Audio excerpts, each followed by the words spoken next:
అందరికీ నమస్కారం. మా యొక్క ట్యూషన్ సెంటర్ మీకు బాగా నచ్చుతుందా? మనం ఏమేమి ఆడిపిస్తాం ఇక్కడ? గేమ్స్ మరియు స్టడీలో ఏమేమో Telugu, Hindi, English, maths, science, social. దేంట్లో చెప్తాం మీకు? ప్రాజెక్టర్ లో క్లాస్ చెప్పడం అనేది జరుగుతుంది. తర్వాత ఇంకా ఏం నేర్పిస్తాం? కంప్యూటర్ నేర్పిస్తాం. ఇంకా చెస్, గేమ్స్ అవన్నీ నేర్పిస్తాం. మ్యూజికల్ ఇన్స్ట్రుమెంట్ కూడా నేర్పిస్తున్నాం కదా, మ్యూజికల్ ఇన్స్ట్రుమెంట్ కూడా నేర్పిస్తున్నాం. బాగుందా మా ట్యూషన్ సెంటర్? బాగుందా? ఇక్కడ నా ఇలాంటి ట్యూషన్ సెంటర్ విన్నారా?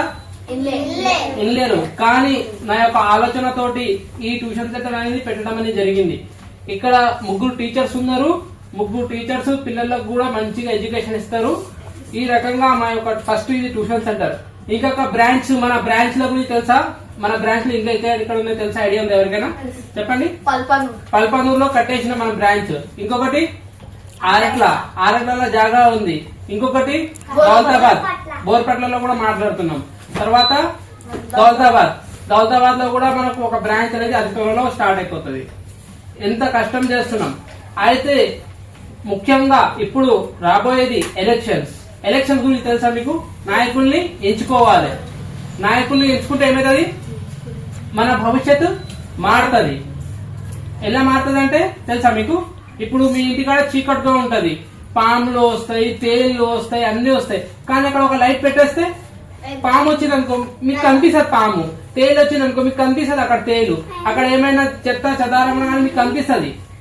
అర్థమవుతుందా? ఏమైనా సీడ్ గానీ ఏదైనా ఉంటా గానీ మీకు కనిపిస్తుంది. స్ట్రీట్ లైట్ పెట్టాలి. ఎవరు పెట్టాలి స్ట్రీట్ లైట్? నాయకులు పెట్టాలి. వాటర్ సమస్య ఎవరు తీర్చాలి? నాయకులు తీయాలి. మళ్ళా రోడ్ సమస్య ఎవరు తీర్చాలి? మళ్ళా ఇంకా చాలా ఉంటాయి. నాయకులు చేసిన పనులు చాలా ఉంటాయి. మన నాయకులని మంచి వాళ్ళని ఎంచుకోవాలా లేకుంటే చెడ్డ వాళ్ళని ఎంచుకోవాలా? పని చేసే వాళ్ళని ఎంచుకోవాలా, పని చేయలేని వాళ్ళని ఎంచుకోవాలా? మీకు ఏమేమి కావాలి? మీ పిల్లలు కాబట్టి మీకేం కావాలి? ముఖ్యంగా గ్రౌండ్ అయితే ఓకే. తర్వాత ఇంకేం కావాలి? లైబ్రరీ కావాలి. ఇంకేం కావాలి? ఎడ్యుకేషన్ కావాలి. ఇప్పుడు మీరు 7th, 8th, 9th, 10th అని ఉన్నారు. తర్వాత ఇంటర్ కొందరు ఏం చేస్తారంటే ఇంటర్ మానేసి కంపెనీలకు వెళ్ళిపోతారు. తర్వాత 10th మానేసి కంపెనీలకు వెళ్ళిపోతున్నారు.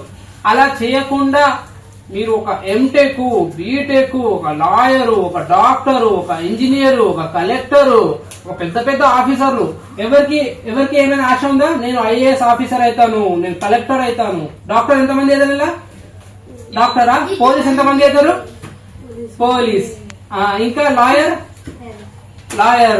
అలా లాయర్లు, డాక్టర్లు. మీ అంబిషన్ గట్టిగా పెట్టుకోవాలి. విన్నారా?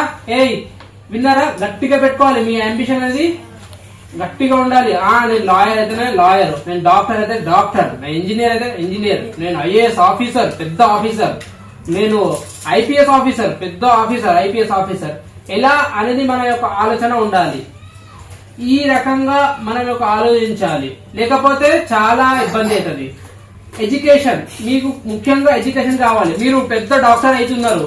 మీరు పెద్ద డాక్టర్ అవుతున్నప్పుడు ఏం కావాలి? మీకు సపోర్ట్ కావాలి, బ్యాక్ సైడ్ సపోర్ట్ కావాలి. మీ రిలేషన్ లో ఎవరైనా చదువుకొని ఉండాలి, లేకపోతే మీరే ఇంకా మంచి తెలివితో నేర్చుకుండాలి. ఎంతమంది అవుతారు ఇక్కడ డాక్టర్స్ అవుతారా? కష్టమైన చదువు. డాక్టర్స్ ఎంబీబీఎస్ 7 years చదవాలి. 10th తర్వాత 7 years చదవాలి. కానీ డాక్టర్ అయిపోతే ఎంబీబీఎస్ పెద్ద ఉద్యోగం కొట్టచ్చు. మంచి ఎడ్యుకేషన్ ఉంటది, దాంట్లో మంచి అన్ని ఫెసిలిటీస్ అనేది డాక్టర్ కి ఉంటది. ఏదైనా పేద డాక్టర్ చూసినా మీరు పేదగా ఉంటాడు, నాకు తిండి లేదు, తిప్పలు లేదు, నేను చాలా పేదోని, నేను ఎంబీబీఎస్ చేసిన వాడు ఎవరైనా ఉన్నారా? లేదు. రిచ్ గా ఉంటారు వాళ్ళు.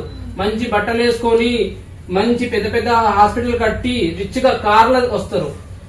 పెద్ద ఐపీఎస్ ఆఫీసర్ ని ఎక్కడైనా మీరు టీ షాప్ లో, చిన్న టీ షాప్ లో చేయి తాక్కుంటా, ఈ రోజు నాకు తలసరి ఖర్చు అయితే ఈ రోజు వెళ్ళట్లేదు అని విన్నారా? లేదు. వాళ్ళు రిచ్ గా ఉంటారు. ఐపీఎస్ ఆఫీసర్ రిచ్ గా ఉంటారు, ఐఏఎస్ ఆఫీసర్ రిచ్ గా ఉంటారు, ఇంకా లాయర్లు రిచ్ గా ఉంటారు, చాలా డబ్బుతో ఉంటారు. వాళ్ళు పెద్ద చదువుకున్న వాళ్ళు డబ్బుతో ఉంటది. ఇప్పుడు మనకు బతకాలంటే ఏం కావాలి? మనకు బతకాలంటే తిండి కావాలి. మన యొక్క జీవితాలు మంచిగా ఉండాలంటే డబ్బు కావాలి. డబ్బు అయితే మంచి బట్టలు వేసుకోవచ్చు, మంచిగా హెయిర్ స్టైల్ చేసుకోవచ్చు, మంచిగా ముఖానికి మేకప్ అవన్నీ వేసుకోవచ్చు, మంచి బట్టలు వేసుకోవచ్చు, మంచిగా ఉండొచ్చు, 10 మంది దగ్గర మంచిగా మాట్లాడవచ్చు. బట్ డబ్బులు ఉంటేనే 10 మంది మన దగ్గర వస్తారు, మంచిగా మాట్లాడవచ్చు. అర్థమవుతుందా? ఎడ్యుకేషన్ చాలా చాలా చాలా చాలా ఇంపార్టెంట్. ఎడ్యుకేషన్ ఉంటేనే మనం బతకగలం, లేకుంటే బతకొచ్చా? ఎడ్యుకేషన్ లేకపోతే బతకొచ్చా? బతకలేము. అదే కూలీ బతుకు బతకాలి. ఒక లేబర్